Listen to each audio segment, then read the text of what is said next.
fellow Chinese assaulting Africans in Africa. Like these persons come as constructors, they come as gold miners, they come as some workers like that, and they are seen being brutal, they are seen assaulting, they are seen to some level they murder. We have cases like that here, right? And if you have cases like that in whichever place you are, you can leave a comment there too at the section below, and then we discuss about the way forward, right? Now, when it comes to China's being brutal to Africans, sometimes we look at this thing as maybe it's just an unfortunate thing that happened, it's not going to happen again. But every day the cases keep piling up. Every day we keep having cases like this, we keep hearing of cases like this. And then why should we sit and fold our hands when we should talk about it? Because this is our home, this is our continent, right? I think there's no African that can go out to a Chinese settlement, or there's no African that can go out to Chinese and move freely and do some of these things. I don't think it's gonna work. Because the way they painted us to be as evil, sometimes I look at these things and I laugh. Because you see an African seeing a white person in Africa, like you see a white person in a community, and then they'll be like, wow, Oyibo Pepe, see Oyibo, so handsome. Even when he or she is not, right?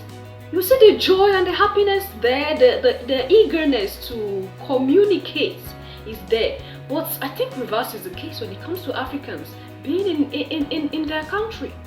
Because it will be like, this person is so black, who is this person? Why are you so dark? You look like a monkey, and vibes like that. A 28-year-old Chinese Chen Wei, who had close to about 10 million followers across different Chinese social platforms, also known as African Mr. Hello, got some group of African beautiful ladies, make them dance before a live camera. His fellow Chinese gave their thoughts about these girls. One said they were okay except that one of them was too black, and his reply will shock you. He said, "This is not China but Africa.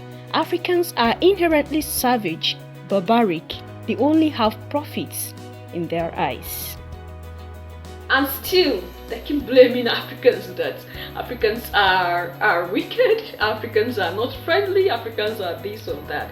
Anyway, now, there have been cases, there are cases that are still coming in of brutality by Chinese persons. And when you trace this person's history, when you trace this person's connection, you see that these persons were hardened criminals.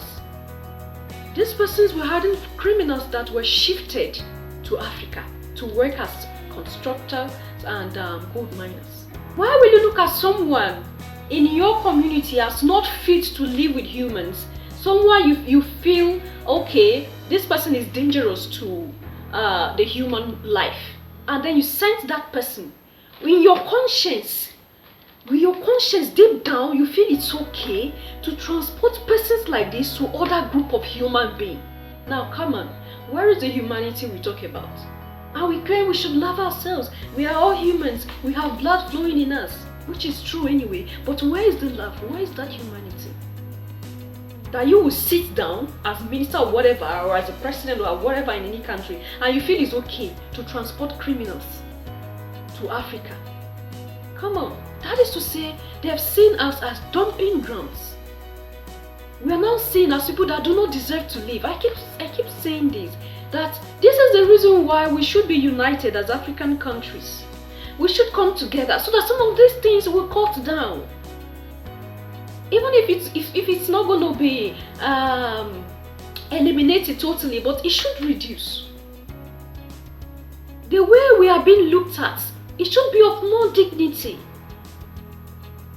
Because this is just the message that is being portrayed, that we are less humans. And that is why they feel it's okay for us to live with criminals. And they ship them here. And they live with us. They assault us. They murder us. Right? There are a lot of cases like this in Nigeria. There are cases like this in Uganda. There are cases like this in Sierra Leone. There are cases like this in Ghana. I tell you, this is not just a case of one part, but it's everywhere. Because these persons have seen us as not humans. They look at us as we do not have right to be alive. And then our governments go to them and form relations. What kind of relation? And the painful thing is that, and the fearful thing is that our governments borrow from these persons. They borrow from these persons. The money even that, as to sometimes the money is not even being utilized to the betterment of the citizens. They go to borrow money. Sometimes use this money to pay senators at the expense of the citizens. And then we are sitting and keeping quiet about these things. Are we waiting until when this thing escalates, when this thing reaches to a point where these persons will be coming into Africa in dozens, freely moving around, committing crimes? Are we going to leave this thing to reach a point where we will not have anything to say anymore because they would have tied us down with the money that we borrowed from them? Or because we borrowed some amount of money, there's no way we can say anything anymore? When did we become like this? Of course, because of the leaders that we have. I think it's high time that sometimes I think we should open our eyes. We should create this awareness. We should come out in mass. Like, however you know you can help. Like, creating this awareness so that we should be aware of our environment. We should be sensitive. We should open our eyes. When things like this is happening, let's bring it out. Let's bring it up. So that the masses can see these things. And then we come up to say no. No. Enough of all these things that is happening. Because we also are humans, right? We also have the right to be alive. No matter how we might look, no matter how ugly we might look like, we also have the right to be alive. We also have the same blood running through our veins, and we also have the same creator, right? It is the same God that created us all, and he loves us all as equals. Now, why are we being looked down upon as people that do not deserve to be alive? And then our leaders are being quiet to these things that happens, right?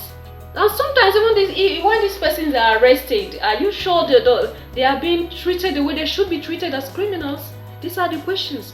Because their government will still come and bail them out. Their government will still come and defend them. And before you know, the story is gone. The story is disappeared. Nobody will hear anything about them again. They will still pack them, bundle them, and take them to another part of Africa. And this is how this thing keep going. And here again, you will see how this Chinese man is paying his workers and see what he makes them do to collect money. Like, what does this portray? I don't just know how we are being looked as animals, at low life perspective. Now, what do you think is the solutions to these things that is happening? What do you think is the solution? What should we do? How do we get out of this thing? And how do we move forward? Right? Leave your comments and thoughts there at the section below, and I will see you in my next one. I still remain Abigail Lucy-Mary. If you have cases like this, you can also leave the comments there at the section where it happened and how it happened, so that we can create awareness within ourselves and we can help Africa grow. Like I tell you, Africa is great. We only need to put our heads together. We only need to love ourselves more, right? And a lot of things will come up that is good, and of course we're going to sketch through. We're going to come out brighter and stronger. Thank you so much for sitting up to this time. If you haven't subscribed to the channel, why not hit that subscribe button to be part of the family, and the notification bell so you get notified whenever I upload new videos. Love yourself, love others, stay safe, stay positive. Bye.